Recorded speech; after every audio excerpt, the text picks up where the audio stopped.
Yatnal ಬಣಕ್ಕೆ shock ಕೊಡುವುದಕ್ಕೆ ಬಿವೈವಿ ಬಣ ಮುಂದಾಗಿದೆ. ಎಸ್, ಸಿದ್ದರಾಮೋತ್ಸವ ಮಾದರಿಯಲ್ಲೇ ಯಡಿಯೂರಪ್ಪೋತ್ಸವವನ್ನ ನಡೆಸೋದಕ್ಕೆ ಈಗ ಚಿಂತನೆಗಳು ನಡೀತಾ ಇದೆಯಂತೆ.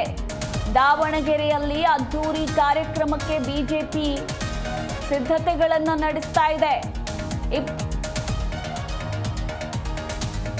ಬಹುದೊಡ್ಡ ಪ್ಲಾನ್ ನಡೀತಾ ಇರುವಂತದ್ದು. ಹೈಕಮಾಂಡ್ಗೂ ಕೂಡ ಶಕ್ತಿ ಪ್ರದರ್ಶನದ ಮೂಲಕ ಸಂದೇಶವನ್ನ ರವಾನಿಸೋದಕ್ಕೆ ಈಗ ಬಿವೈವಿ ರಾಜಕೀಯ ಮುತ್ಸದ್ದಿಗಳಾಗಿರ್ತಕ್ಕಂಥ ಯಡಿಯೂರಪ್ಪನವರ ಹುಟ್ಟುಹಬ್ಬವನ್ನು 27/2/1975 ದಾವಣಗೆರೆಯಲ್ಲಿ ಹುಟ್ಟುಹಬ್ಬ ಆಚರಿಸಬೇಕು ಅಂತಕ್ಕಂಥದ್ದನ್ನ ತೀರ್ಮಾನ ತಗೊಂಡಿದ್ದೀವಿ. ಆ ಹುಟ್ಟುಹಬ್ಬಕ್ಕೆ ಕಡಿಮೆ ಅಂದರೆ ಒಂದು 20 ಲಕ್ಷ ಜನ ಸೇರ್ತಕ್ಕಂಥ ಒಂದು ಇದನ್ನು ಮಾಡಿ ಕರ್ನಾಟಕದಲ್ಲೇ ಮೊದಲನೇ ಸ್ಥಾನದಲ್ಲಿ ನಾವು ಭಾರತೀಯ ಜನತಾ ಪಾರ್ಟಿ ನಾಯಕರನ್ನ ಗುರುತಿಸ್ತಕ್ಕಂಥದ್ದು ಮಾಡ್ತೇವೆ ಅಂತಕ್ಕಂಥದ್ದನ್ನ ಈ ಸಂದರ್ಭದಲ್ಲಿ ಹೇಳಲಿಕ್ಕೆ ಇಚ್ಛೆ ಪಡ್ತೇನೆ. ರಾಜಕೀಯ ಮುತ್ಸದ್ದಿಗಳಾಗಿರ್ತಕ್ಕಂಥ ಯಡಿಯೂರಪ್ಪನವರ ಹುಟ್ಟುಹಬ್ಬವನ್ನು 27/2/1975 ದಾವಣಗೆರೆಯಲ್ಲಿ ಹುಟ್ಟುಹಬ್ಬ ಆಚರಿಸಬೇಕು ಅಂತಕ್ಕಂಥದ್ದನ್ನ ತೀರ್ಮಾನ ತಗೊಂಡಿದ್ದೀವಿ.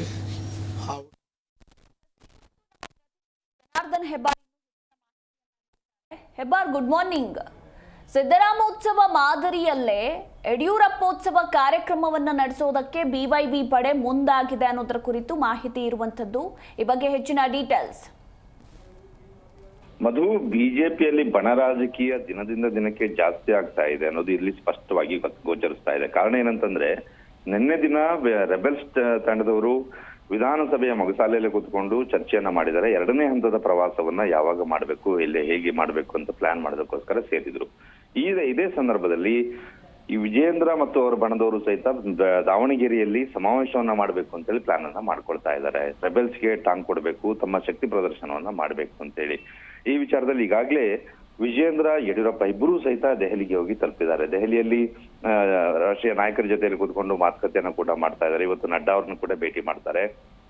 ಮೊದಲನೇ ಹಂತದಲ್ಲಿ ಸಮಾವೇಶಕ್ಕೆ ಅನುಮತಿಯನ್ನ ಕೇಳುವಂತ ಒಂದು ಪ್ರಯತ್ನವನ್ನ ಮಾಡ್ತಾ ಇದ್ದಾರೆ. ಯಡಿಯೂರಪ್ಪನವರ ಜನ್ಮದಿನವನ್ನ ಆಚರಿಸುವಂತ ನೆಪದಲ್ಲಿ ಶಕ್ತಿ ಪ್ರದರ್ಶನಕ್ಕೆ ಮುಂದಾದಂತೆ ಕಾಣ್ತಾ ಇದೆ. ಅವರ ಆಪ್ತ ಬಳಗದವರೆಲ್ಲರೂ ಸಹಿತ ಇದಕ್ಕೋಸ್ಕರ ಒಂದು ಪ್ಲಾನ್ ಅನ್ನ ಮಾಡ್ಕೊಳ್ತಾ ಇದ್ದಾರೆ.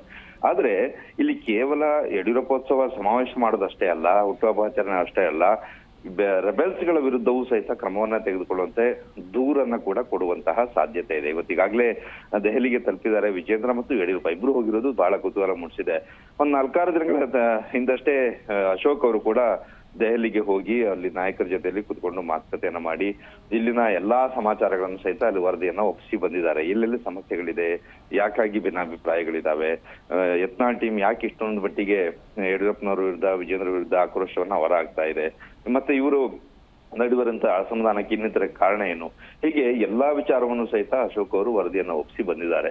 ಇದರ ನಡುವೆಯಲ್ಲೂ ಸಹಿತ ಭಿನ್ನರ ನಡೆ ಏನು ಕಡಿಮೆ ಆಗಿಲ್ಲ. ಅವ್ರು ಇವತ್ತಿಗೂ ಸಹಿತ ಮುಂದುವರ್ಕೊಂಡೆ ಹೋಗ್ತಾ ಇದ್ದಾರೆ. ಅವರ ಪ್ಲಾನ್ಗಳೇನಿದೆ ಅದನ್ನ ಮಾಡ್ಕೊಂಡೇ ಹೋಗ್ತಾ ಇದ್ದಾರೆ. ಒಂದು ಕಡೆಯಲ್ಲಿ ಸಮಾವೇಶಕ್ಕೆ ಅವಕಾಶವನ್ನ ಕೇಳೋದು, ವಿಜೇಂದ್ರ ಅವರು ಯಡಿಯೂರಪ್ಪೋತ್ಸವ ಮಾಡೋದಕ್ಕೆ ಸಮಾವೇಶವನ್ನ ಅವಕಾಶ ಕೇಳೋದು. ಇನ್ನೊಂದು ಕಡೆಯಲ್ಲಿ ಯತ್ನಾಳ್ ಅವರ ತಂಡ ಇನ್ನೊಂದು ಪ್ರವಾಸವನ್ನ ಮಾಡ್ಲಿಕ್ಕೆ ಹೊರಟಿದೆ. ವಕ್ಫ್ ವಿಚಾರದಲ್ಲಿ ಬಳ್ಳಾರಿಯಿಂದ ಹೊರಡುವಂತ ಪ್ಲಾನ್ ಅನ್ನ ಮಾಡ್ಕೊಳ್ತಾ ಇದ್ದಾರೆ. ಅದಕ್ಕೆ ಬ್ರೇಕ್ ಹಾಕಿ ಮತ್ತೆ ಅವರು ಇದೇ ರೀತಿ ಮಾಡ್ತಾ ಹೋದ್ರೆ ಪಕ್ಷದಲ್ಲಿ ಎರಡೆರಡು ಗುಂಪಿದೆ ಅನ್ನೋದು ಮತ್ತಷ್ಟು ಸಾಬೀತಾಗ್ತಾ ಹೋಗುತ್ತೆ. ಈ ಒಂದು ಅಸಮಾಧಾನ ಸರಿ ಹೋಗ್ಲಿಕ್ಕೆ ಇನ್ನೂ ಸಾಕಷ್ಟು ಸಮಯನ ತೆಗೆದುಕೊಳ್ಳುತ್ತೆ. ತಕ್ಷಣಕ್ಕೆ ಅದಕ್ಕೆ ಬ್ರೇಕ್ ಹಾಕಿ ಎಲ್ಲಿ ಯಾರನ್ನ ಕರೆದು ಮಾತಾಡಿಸಿ ಅದನ್ನ ಸರಿಪಡಿಸುವಂತ ಪ್ರಯತ್ನವನ್ನ ಮಾಡಿ, ಇಲ್ಲದೆ ಹೋದಲ್ಲಿ ಯತ್ನಾಳ್ ಅವರ ಮೇಲೆ ಕ್ರಮವನ್ನ ತೆಗೆದುಕೊಳ್ಳಿ. ಕೇವಲ ನೋಟಿಸ್ ಕೊಟ್ಟು ಅದಕ್ಕೆ ಉತ್ತರ ಪಡ್ಕೊಂಡು ಸುಮ್ಮನಾದ್ರೆ ಬಿಜೆಪಿ ಒಳಗಡೆ ಕಾರ್ಯಕರ್ತರು ಸಾಕಷ್ಟು ಜನ ಅಸಮಾಧಾನ ಆಗಿದ್ದಾರೆ, ಮುಖಂಡರು ಕೂಡ ಅಸಮಾಧಾನರಾಗಿದ್ದಾರೆ ಅನ್ನೋಂತ ವಿಚಾರವನ್ನ ಜೆ.ಪಿ. ನಡ್ಡಾ ಅವರಿಗೆ ಇವತ್ತು ವಿಜಯೇಂದ್ರ ಅವರು ತಿಳಿಸುವಂತ ಸಾಧ್ಯತೆ ಇದೆ. ಒಂದು ಕಡೆಯಲ್ಲಿ ಯತ್ನಾಳ್ ಟೀಮ್ ಮೇಲೆ ಕಂಪ್ಲೇಂಟ್, ಇನ್ನೊಂದು ಕಡೆಯಲ್ಲಿ ತಾವು ನಡೆಸುವಂತ ಸಮಾವೇಶಕ್ಕೆ ಅವಕಾಶ ಕೊಡಿ, ಪರವಾನಗಿ ಕೊಡಿ ಅಂತೇಳಿ ಕೇಳಲಿಕ್ಕೆ ದೆಹಲಿಗೆ ಹೋಗಿದ್ದಾರೆ. ಅಲ್ಲಿ ಏನ್ ಮಾತುಕತೆ ಆಗತ್ತೆ, ಯಶಸ್ಸು ಸಿಗುತ್ತಾ ಇಲ್ವಾ ಅನ್ನೋದು ಇವತ್ತು ಸಂಜೆ ಅಥವಾ ನಾಳೆ ಗೊತ್ತಾಗ್ಲಿಕ್ಕಿದೆ. ಮಧು, ಥ್ಯಾಂಕ್ ಯು ಹೆಬ್ಬಾರ್ ನಿಮ್ಮೆಲ್ಲ ಮಾಹಿತಿಗಾಗಿ.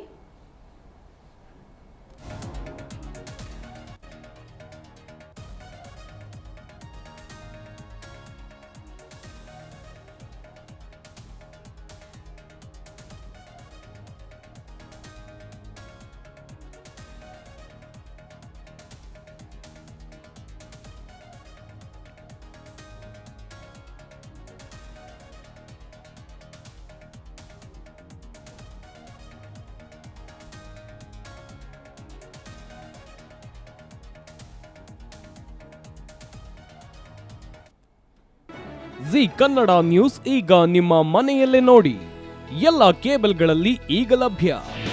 ನಿಮ್ಮ ನೆಚ್ಚಿನ ಜಿ ಕನ್ನಡ ನ್ಯೂಸ್ ಈಗ ಸನ್ ಡೈರೆಕ್ಟ್ ನಲ್ಲಿ number 292, Tata play number 1664, Jio TV number 1334, NXT digital number 30, in cable number 30, city networks 51, U digital number 162, GTPL number 17, Rockline telecommunications number 42, Shri Basaveshwara cable number 168, rural cable network 60, Vinayaka digital 57, Abhishek cable 821, city channel 53, Siddeshwara cable network 57, V4 digital Infotech 628, Surya digital networks 53, Gajanan digital number 836, Malnad infotech private limited number 56, Metrocast number 830, victory digital number 167ರಲ್ಲಿ ನೋಡಿ ಆನಂದಿಸಿ.